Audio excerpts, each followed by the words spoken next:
En Radio Sefarad, la entrevista. Lo primero, claro, es Tetuán, que es mi ciudad natal. No sé, toda esa cultura que ya parece como otra vida realmente. Todas esas costumbres de cantar, de contar cuentos, de cocinar, de festejar, no sé. Rosa blanca y nuevo amor, quien te me diera esta noche. Tengo que hacer conocer estos cantares, pero a la gente, no solamente a los profesores de universidad o a los estudiantes que investigan sobre el tema del romancero. Y así fue como nació Gerineldo. Está en las guerras de León. Ese momento es mágico completamente cuando la señora te dice, no, yo ya no me acuerdo de nada, uy, ¿qué va? Eso ya hace tanto tiempo, ¿qué va? No. Y le das el primer verso de una canción o la tonada y de allí empieza a recordar, ¿no? Y ese es un momento muy emocionante. Y entró a la entrada de la puerta. Oro, Naori Librovich y los sefardí están alquímicamente unidos, por nacimiento y por elección. Fundó el grupo Gerineldo. Es, entre otras muchas cosas, amiguita de Sol y Levi. En su caso, sí es todo oro lo que reluce. Es mi Señor vuestro que mi Padre vos lo regaló. Oro, hoy no vamos a hablar de... hola. Hola. Que he empezado así tan deprisa. No vamos a hablar de que eres responsable de cursos de lengua española en la Universidad de Montreal, que es un tema muy interesante, sino de tu responsabilidad en que se mantenga el legado de la cultura sefardí. Uh-huh. Has hecho muchas cosas por esto. ¿Por cuál quieres empezar? Pues mira, todo empezó en Nueva York, cuando era yo estudiante de doctorado en estudios hispánicos en la Universidad de Columbia, y allí tuve la suerte de tener como profesor al doctor Samuel Armistead, que es una autoridad mundial en el romancero sefardí, y fue el profesor Armistead quien me animó a hacer mis investigaciones doctorales sobre el tema del romancero sefardí. Entonces ahí empezó una larga historia de amor. Cuando piensas en tu pasado en Marruecos, en tu infancia en Marruecos, ¿qué recuerdos te vienen a la cabeza? ¿O ya has estudiado tanto que se confunden los recuerdos con lo que sabes por tus estudios? Lo primero, claro, es Tetuán, que es mi ciudad natal. No sé, toda esa cultura que ya parece como otra vida realmente. Forma parte de otro capítulo de mi vida, todas esas costumbres de cantar, de contar cuentos, de cocinar, de festejar, no sé, viene mucho a la mente. Lamentablemente para muchos es un mundo perdido ya, ¿no? Sí, por supuesto. ¿Has vuelto? No me gusta. Cuando ya cierro una puerta, prefiero no volverla a abrir, porque además volver sería no encontrar el mundo que dejé, puesto que la comunidad sefardí allí pues ya prácticamente no existe. A lo mejor hay, 50 personas o algo así. De alguna manera vuelves todos los días, ¿no? Con tus investigaciones y los recitales que das y ese tipo de cosas. Bueno, sí, es una manera de volver a otro nivel, digamos, pero sí, es una manera de volver a casa. ¿Con qué dificultades te has enfrentado y qué es lo más satisfactorio de tu trabajo en cuanto a la recuperación, la conservación de este legado? Bueno, lo más bonito es el momento en que entrevisto a una persona, en general una persona bastante anciana, una mujer, suele ser más que un hombre, y cuando empieza a actuar la memoria, no la memoria de los cantares antiguos, que son los romances, pero que nosotros no le decimos romances. En Tetuán no se decía que se cantar un romance, se decía se cantar un cantar antiguo, y ese momento es mágico completamente cuando la señora te dice, no, yo ya no me acuerdo de nada, uy, ¿qué va? Eso ya hace tanto tiempo, ¿qué va? No. Y le das el primer verso de una canción o la tonada y de allí empieza a recordar, ¿no? Y ese es un momento muy, muy emocionante, yo diría. Y bueno, después de recoger, pues es transcribir las canciones, comparar diferentes versiones. Y la dificultad, me has preguntado, pues la dificultad es en ya no encontrar a informantes, ¿no? Porque claro, estos cantares ya están prácticamente olvidados. ¿Ya está todo descubierto además, Oro? Pues sí, yo diría que, digamos, hay diferentes versiones de cada canción, pero se ha descubierto lo que se tenía que grabar y que descubrir, pues yo creo que ya. No va a rondar por allí un cantar que se desconozca totalmente. Eso sería algo increíble, ¿no? O sea, ¿A ti te gusta decir ladino o judeo-español o judeo-español? No, ¿Cuál es el judeo-español? Sí. ¿Hablas? Supongo que sí, ¿no? Sí hablo. Bueno, lo que se habla no es el judeo-español, es la jaquetía. Sí. Ya no es de eso vamos a hablar luego, cuando te pregunte por un personaje con el que has hecho muchas cosas y que es muy bien conocido aquí en Radio Sefarad, que ya sabes a quién me estoy refiriendo, ¿no? Sí. Hemos hecho un poco de investigación, no sé si confidencial o privilegiada, y nos ha contado algunas cosas que luego tengo que contrastar contigo. A ver. Pero primero háblanos de Gerineldo. Bueno, pues Gerineldo nació precisamente cuando terminé mi tesis doctoral, que se publicó, y entonces digo yo, bueno, ¿y ahora qué? Este libro se va a quedar entre universitarios, porque es un libro, bueno, de investigación, pero no para cualquiera. ¿Nos recuerdas el título de tu tesis? Sí, ¿El tema? Florilegio de romances sefardíes de la diáspora. Pensé en esto, digo, tengo que hacer conocer estos cantares, pero a la gente, no solamente a los profesores de universidad o a los estudiantes que investigan sobre el tema del romancero. Y así fue como nació Gerineldo, ¿no? Primero fue un concierto en el Centro Comunitario Judío aquí de Montreal, y después gustó muchísimo el concierto, y de allí nos pidieron que fuéramos a una universidad a repetir el recital, a un colegio, y allí pues nos quedamos como grupo, porque al principio no es que creé un grupo así de pronto, sino que digo, bueno, pues a raíz de la Semana Sefardí de Montreal podríamos presentar algo sobre los cantares sefardíes, y así fue. Les recuerdo a nuestros oyentes que la mayoría son fan de este grupo, que entre los componentes están nada más y nada menos que Judith Cohen y Soli Levy. Y Kelly Amar también. Háblanos un poco de estos tres importantes componentes de Gerineldo. Soli, desde luego, tiene el mismo cariño y afecto que le tengo yo a la cultura sefardí de Marruecos, y además sabe mucho de costumbres y de jaquetía.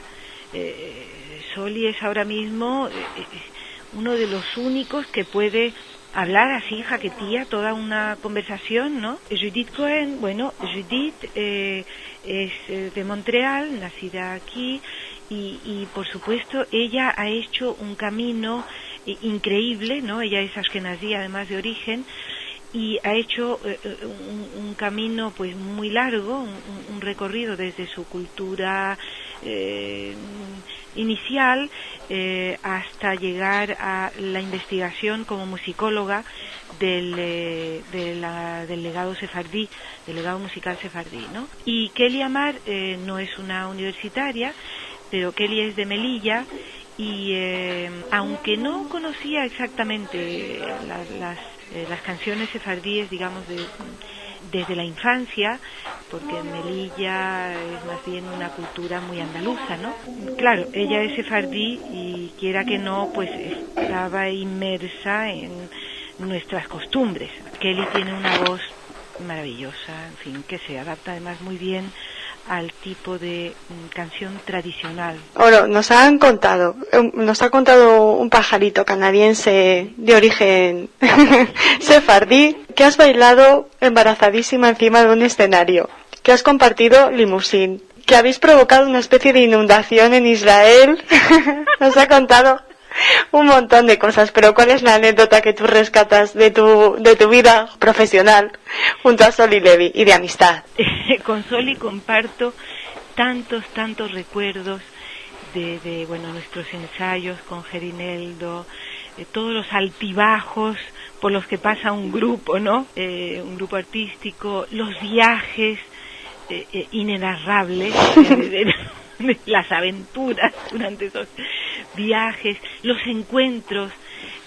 A veces nos salía alguien del público durante el entreacto o al final del recital que era, no sé, de Tetuán o de Tánger o de Alcázar. Me acuerdo en San Francisco, un señor que estaba en primera fila, muy anciano ya, pues al final del recital me vino a ver, nos vino a felicitar, y cuando le dije que mis abuelos maternos eran de Tánger, me dice, yo también soy de Tánger.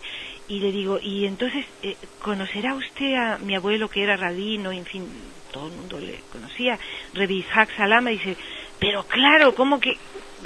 Y bueno, en Nueva York fue otra cosa, fue que me encontré con una muchacha a quien, vamos a ver, mi abuelo, este abuelo rabino, le había enseñado el Aleph Bet a su padre, ¿no? Wow. O sea que, en fin, cosas así. Entonces, eso pues sí, eso queda, esos recuerdos se quedan ya grabados para toda la vida, ¿no? Tendrás que escribir un libro sobre eso. Oro, antes has hablado de recitales y sabemos que ya has estado en Toledo, en Girona, que también tienes una vinculación especial con el teatro. ¿Te vamos a poder ver pronto en España? Pues si me invitan por algún lado, pues sí, pero en fin, este verano no tengo planes. Desde aquí hacemos un llamamiento para que te inviten y te podamos disfrutar en directo. Bueno, y también vamos a poder disfrutar de tu trabajo en Radio Sefarad, porque nos vas a empezar a enviar algún tipo de colaboración, ¿verdad? Sí, así lo espero, sí, con mucho gusto. Bueno, pues muchísimas gracias por haber hablado con nosotros y por hacer honor a tu nombre con tu trabajo. De nada, ha sido un placer, Raquel. En estos bulevares de 7 a 8 se quebran las alhazbas buscando novio. Me vaya a Capara, me vaya a Jalala, así bajo mi sí se fueron a fugrear. Agüera está de moda la merna del Fígado, y el que tiene 2 chabolones le han la jarón. Me vaya a Capara, me vaya a Jalala, así bajo mi sí se fueron a fugrear. Ya vinieron las bodas de los sostenes, parecen las alhazbas tubos quinquenes. Me vaya a Capara, me vaya a Jalala, así bajo mi sí se fueron a fugrear. Ya vinieron las modas de los refallos, parecen las alhazbas escaraballos. Me vaya a Capara, me vaya a Jalala, así bajo mi sí se fueron a fugrear. Desde que vos vinimos al Canadá, vos morimos de frío, no te cabra. Me vaya a Capara, me vaya a Jalala, así bajo mi sí se fueron a fugrear.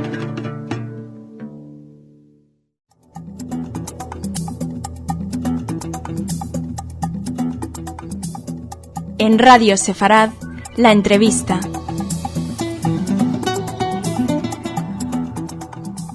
El comercio bilateral entre España e Israel ha crecido en 7 o 8%.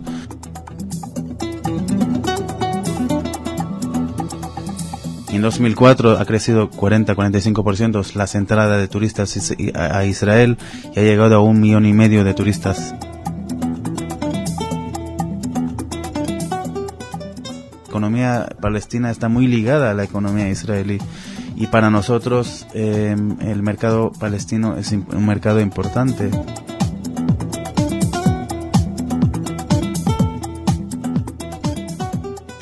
Israel y España atraviesan un romance económico. El Estado israelí se recupera tras la segunda intifada gracias a las nuevas tecnologías y el turismo.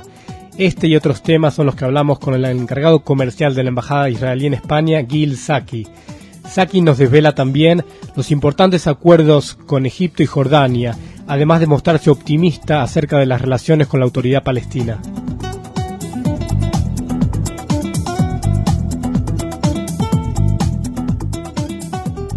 Sí, tenemos el placer de tener en nuestros estudios a Gil Saki, que es primer secretario de Asuntos Económicos y Comerciales de la Embajada de Israel en España. Bienvenido, Gil. Gracias, buenas tardes. Hace mucho tiempo queríamos invitarte, porque hay muchos temas que están sobre la mesa que queríamos saber sobre la realidad económica de Israel, la situación comercial entre España e Israel y los acuerdos comerciales que está llegando Israel, por ejemplo, con Jordania y con Egipto, que son muy importantes para el proceso de paz también. Empecemos por la primera cuestión. ¿Cómo está la situación económica en Israel después de casi 4 años de segunda intifada? Cuéntanos un poco, porque mucha gente está interesada y no conoce cómo es esta realidad. La verdad que Israel está pasando el último año una época muy buena desde el punto de vista económico. En el año 2004 el PIB no ha crecido en 4.4% de relación a 2003, y el PIB per cápita, que es el término más común para medir el nivel de vida, ha crecido en 2.1%, y eso es después de 2-3 años que la economía de Israel ha sufrido un estancamiento de la economía, que eso está relacionado. Todo el mundo conoce el tema de la intifada, pero no todo el mundo da suficientemente importancia al factor del bajón mundial del sector de la tecnología de la información y todo el sector de high-tech, que la economía de Israel está muy basada en esos sectores. 30% de la exportación israelí está en los sectores de las telecomunicaciones y tecnología de la información. Entonces, cuanto en el mundo este sector pasa malos momentos, entonces también la economía israelí en general pasa malos momentos. Pero otra vez reitero, en el último año, 1 año y medio, y también las perspectivas para 2005 son muy muy positivas. También hemos tenido noticia de que el turismo está aumentando otra vez. Tanto turismo cristiano, que van al tema evangélico, el peregrinaje a Tierra Santa, como también un turismo internacional que está volviendo a Israel. Cuéntanos un poco de esa situación también. Creo que el año 2002 fue un año muy mal para el turismo israelí. Año 2001 también, pero ya en año 2003 la gente ya la situación estaba asumida en sus planes. Ya la gente sabían que hay una brecha enorme entre lo que sale en la prensa internacional y la realidad. Saben medirlo de una manera un poco más realista. Entonces en 2003 hemos visto que está creciendo el turismo otra vez, y en 2004 ha crecido, creo, en 40-45% las entradas de turistas a Israel, y ha llegado a 1,5 millones de turistas en 2004, y eso lo veamos de manera muy positiva. De punto de vista puramente económico, el turismo en Israel no es tan importante como podríamos pensar. Otra vez, volviendo al tema de antes, el sector de high-tech, eso es lo que más influye a la economía israelí en general. El sector de turismo tiene su importancia porque crea un ambiente más positivo o más negativo, entonces sí que tiene una importancia general, pero desde el punto de vista puramente económico, de las cifras, tampoco es tan importante. De todas formas, nos da placer de ver que otra vez los últimos 2 años y las esperanzas para este año son positivas también al respecto al turismo. Hablemos de un tema que nos interesa especialmente aquí desde España. ¿Cuáles son las relaciones comerciales entre España e Israel actualmente? Las últimas cifras que tengo de 2004 es que el comercio bilateral entre España e Israel ha crecido en 7 o 8%. Las exportaciones españolas e israelíes han sumado a $670 millones, y las exportaciones israelíes a España han sumado a $570 millones. Yo creo que más allá del intercambio comercial que tenemos hoy, y podemos ampliarlo sin duda, el punto de encuentro, el punto de interés común que va a dar un crecimiento en el futuro de los próximos 4 o 5 años en el intercambio económico entre Israel y España, es todo el tema tecnológico y la colaboración tecnológica. Israel es un miembro de los programas de I+D, de investigación y desarrollo de la Unión Europea. España también. En Israel el nivel de I+D es el más alto en el mundo, según la OCDE. En el año 2002 el nivel de I+D civil en Israel fue de 4.7 del PIB. En Europa se trata de un nivel promedio de 2%, en Estados Unidos 3%, en Japón 3%. Hay una mentalidad innovadora y tecnológica en Israel. Buscamos colaboraciones con España, y yo creo que eso va a ser un futuro muy importante para nuestras relaciones.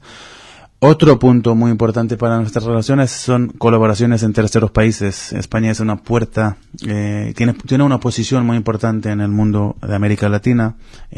Nosotros, Israel, estamos lejanos de esos mercados y creemos que a través de los de los españoles, las grandes empresas españolas que trabajan en esos países, y a través de las comunidades extranjeras que viven aquí en España, pero conocen muy bien, judías o no judías en ese sentido, y conocen muy bien las mentalidades y las oportunidades de negocio en Brasil, Argentina, México, etcétera. Eso es también un futuro para ampliar las relaciones comerciales entre España e Israel. ¿Cuál sería el perfil típico de empresa israelí que invierte en España? ¿Y cuál sería el de empresa española que invierte en Israel? Cuéntanos un poco, un punto de vista genérico de qué tipo de sectores de actividad están invirtiendo.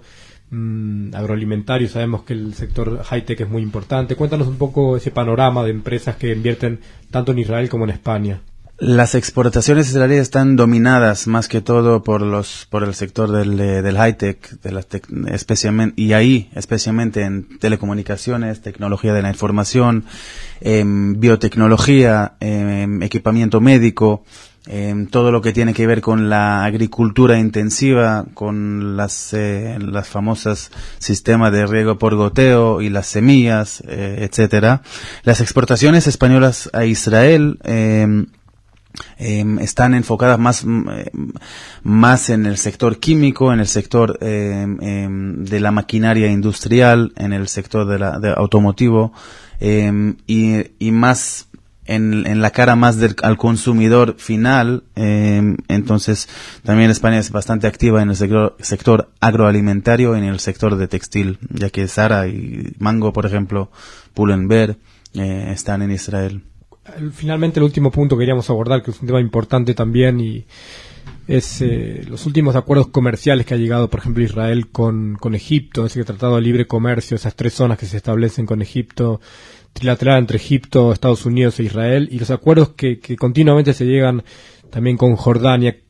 ¿Cómo eso contribuye a mejorar el clima en Oriente Próximo? ¿Cómo eso contribuye a la paz y al entendimiento? Cuéntanos un poco cómo lo económico contribuye a mejorar el clima político.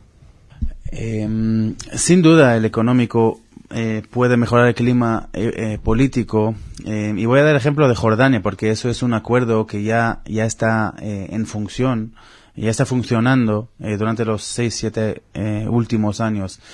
En las zonas industriales, especialmente enfocado en el mundo en el sector de textil, hace 6-7 años las exportaciones de Jordania a Estados Unidos fueron de $50 millones. En 2004 hemos visto que las exportaciones de Jordania, de esos productos que tienen unos elementos israelíes,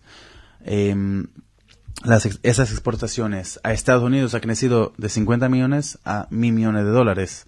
Entonces, y eso genera mucho empleo y mucha riqueza y mucha estabilidad. Entonces, si hay ahora un debate político, también hay que tomar en cuenta esas consecuencias económicas. Entonces, sin duda, eso da más estabilidad a la zona. Hoy está en la mesa también ampliar ese acuerdo que existe entre Israel, Jordania y Estados Unidos, también hacerlo también de la misma fórmula, también Israel, Jordania la Unión Europea. Esperamos mucho que la Unión Europea que también tome ese tipo de decisiones. Eso puede dar más estabilidad a la zona. Queremos terminar con una pregunta política, un poco haciendo una previsión. Con este nuevo cambio en la dirigencia del gobierno palestino, con Mahmoud Abbas y con Ahmed Kurey, ¿qué perspectivas existen de las relaciones comerciales entre Israel y la autoridad palestina cambien o mejoren o establezcan otro tipo de vínculos? ¿Cuál es la posición? ¿Cómo ves tú ese futuro comercial entre Israel y la autoridad palestina?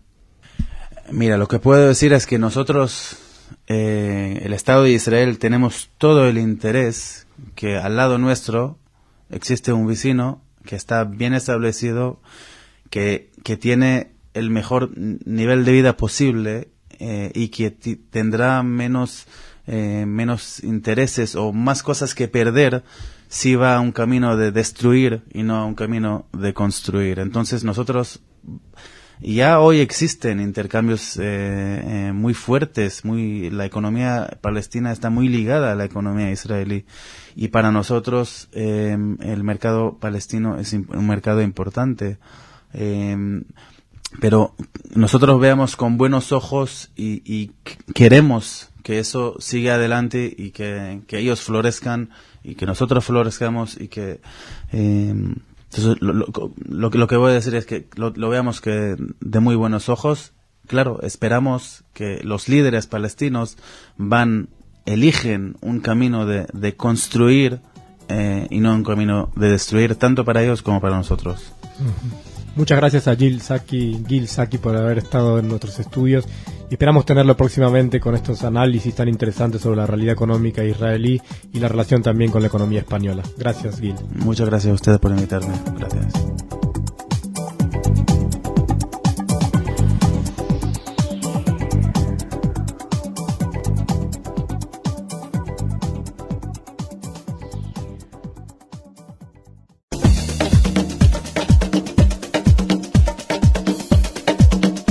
En Radio Sefarad, la entrevista. Hoy en día la Joint es en cierta manera la organización de la comunidad judía de Estados Unidos que ayuda fuera de Estados Unidos a las comunidades judías en el mundo.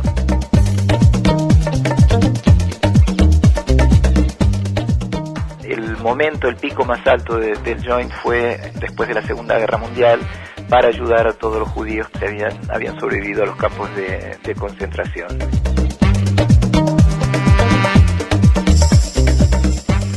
Todos somos responsables de los demás, digamos, y esto es un concepto interesante que es aportado por el judaísmo, pero que en cierta manera es un valor universal.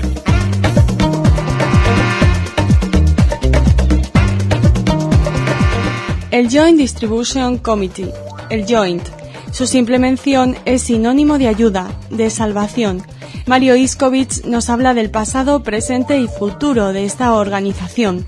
Y es que el Joint lleva más de 90 años traspasando fronteras y superando cientos de dificultades para cumplir sus objetivos solidarios.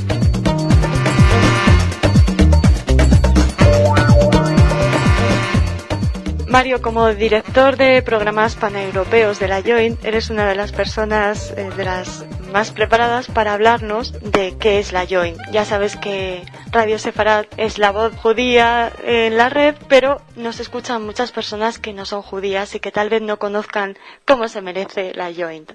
Bien. ¿Cómo definirías esta organización? Para poder entenderlo en pocas palabras, sería una especie de ONG, no es una especie, sino es una ONG. De las primeras que se puede decir que se crearon, que ¿no? Tiene 90 años, se creó en 1914, y tiene como objetivo ayudar a las comunidades judías que estén en una situación en peligro, digamos. Esto como un concepto general. En 1914 se creó había un grupo de judíos que después de la antes de la Primera Guerra Mundial, que estaban en ese momento era Palestina, necesitaban ayuda y se hizo un fondo y se los ayudó. Y a partir de ese momento la cuestión empezó a funcionar de esa manera. Hoy en día la Joint es en cierta manera la organización de la comunidad judía de Estados Unidos que ayuda fuera de Estados Unidos a las comunidades judías en el mundo. Entonces, el pico más alto del Joint fue después de la Segunda Guerra Mundial, para ayudar a todos los judíos que habían sobrevivido a los campos de concentración. La Joint participó en ayudar a muchos judíos en emigrar, por ejemplo, en aquel momento a Palestina, en poder restituirse, darles alimentos, había muchos niños sin familias, etcétera. Y a partir de ese momento, en cada situación que hubo una comunidad judía en peligro, apareció la Joint. Entonces, por ejemplo, en Etiopía con los judíos, con los falayas, en Sarajevo cuando fue la guerra de Sarajevo, y hoy en día la operación de la Joint se ha ido ampliando. Si te parece, hablamos un poquito más tarde de los objetivos actuales de la Bien. Joint. Creo, corrígeme si me equivoco, que hay dos principios básicos que tienen que ver mucho con el judaísmo, en los que se basa la actuación de la Joint. La Sedaká ¿Sí? y la Misbah de rescatar a los judíos prisioneros o esclavos o en dificultades, ¿no? Sí, hay un concepto más, que es que todos somos responsables de los demás, digamos, y esto es un concepto interesante que es aportado por el judaísmo, pero que en cierta manera es un valor universal, que es decir, en cierta manera cuando hay algún conflicto en algún lado, todos somos responsables de alguna u otra manera en poder ayudar al otro. Recientemente fue el problema del tsunami, y entonces muchas organizaciones, muchos países sintieron que había que reaccionar y había que ayudar. Entre ellos, como organización, la Joint tuvo un rol importante. Y este es un valor también muy fundamental. A lo mejor lo que no sabe tanto la gente es que no solo se ayuda, que principalmente se ayuda a judíos, pero que la Joint también ha estado, como tú dices, ayudando a gente que no están vinculados con el judaísmo. Efectivamente. A cristianos, a musulmanes, a la humanidad, digamos. Mayoritariamente ayudamos a judíos. Es una organización judía, sin embargo también tenemos algunos programas para ayudar a poblaciones no judías. Entonces, por ejemplo, lo del tsunami, o por ejemplo, cuando hubo un terremoto en El Salvador, el Joint ayudó a reconstruir escuelas, o en Ucrania tenemos programas, o en Turquía, hay varios países donde el Joint está colaborando en programas que no están vinculados a la comunidad judía. ¿La Joint tiene delegaciones en todos los países, Mario? Tiene delegación en muchos países, pero no en todos. Digamos, tiene delegaciones en aquellos países donde la operación es muy importante.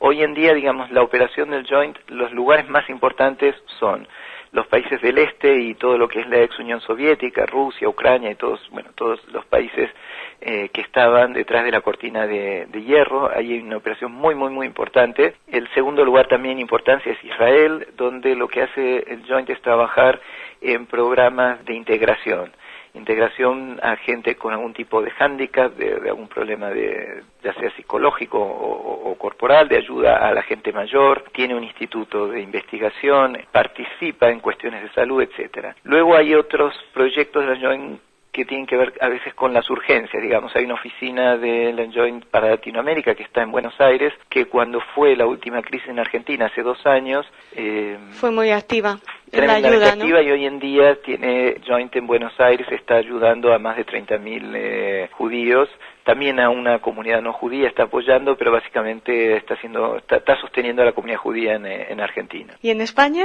España es parte de lo que es considerada la Europa occidental. Somos 2 personas en Barcelona, pero en realidad trabajamos para lo que es toda Europa. Desde aquí, España entra dentro de la política de lo que es Europa occidental, que es la idea de que ayudamos a las comunidades judías a desarrollarse. No damos ayuda, como es el caso, por ejemplo, en Ucrania o en Rusia, donde podemos dar, por ejemplo, a gente mayor alimentos o asistencia médica, etcétera. Este tipo de cosas no hacemos porque la idea es que ya hay una comunidad judía autosuficiente o hay un país, digamos, donde la gente puede recurrir a sus servicios para encontrar solución a estos problemas. Es otro tipo de apoyo el que realizáis, digamos, en este mundo occidental. Exactamente, esta es la idea. Por ejemplo, habéis colaborado con el tercer encuentro de presidentes y Exacto, y trabajamos líderes. en cuestiones que tienen que ver con programas. Por ejemplo, en España, en el pasado era algo más importante, ahora un poquito menos, pero todavía seguimos apoyando un programa de formación de líderes comunitarios. Nosotros trabajamos mucho en lo que se llama la formación de dirigentes también, de la cual de España han participado en varios de nuestros seminarios. Tenemos un instituto de formación y de España han participado varios dirigentes en estos seminarios. ¿Sobre todo estáis dirigidos a los jóvenes, Mario? A ver, en esta formación de líderes comunitarios. Depende del nivel. Esto que hacemos a nivel de España es un grupo de adolescentes que trabajan en lo que, digamos, en los movimientos juveniles. A nivel comunitario en general lo que hacemos es trabajar con dirigentes que ya son dirigentes de las comunidades judías. Cuéntanos un poco, Mario, por favor, cuáles son las actividades actuales que hace la Joint. Bien, digamos que básicamente hay 3 cuestiones a destacar. Una cuestión es que en los lugares donde hay comunidades judías en situación muy desfavorable, nosotros tenemos que garantizar que haya un mínimo estándar que se pueda cumplir. Eso significa tema de alimentos, de asistencia médica, de cuidado a la gente mayor, etcétera. Más allá de eso, hay algo que estamos trabajando mucho, no solo en el este, sino en toda Europa, en tratar de ayudar a las comunidades judías a que se modernicen, a que sean atractivas para que los judíos puedan acercarse, a que sean permeables a todo tipo de judíos y a que sean lugares de creación judía también. En ese sentido estamos trabajando mucho con gente joven. Ponos un ejemplo. Te doy un ejemplo. Yo estuve trabajando durante 1 año y medio en Riga, en Letonia, con la idea de crear un centro comunitario.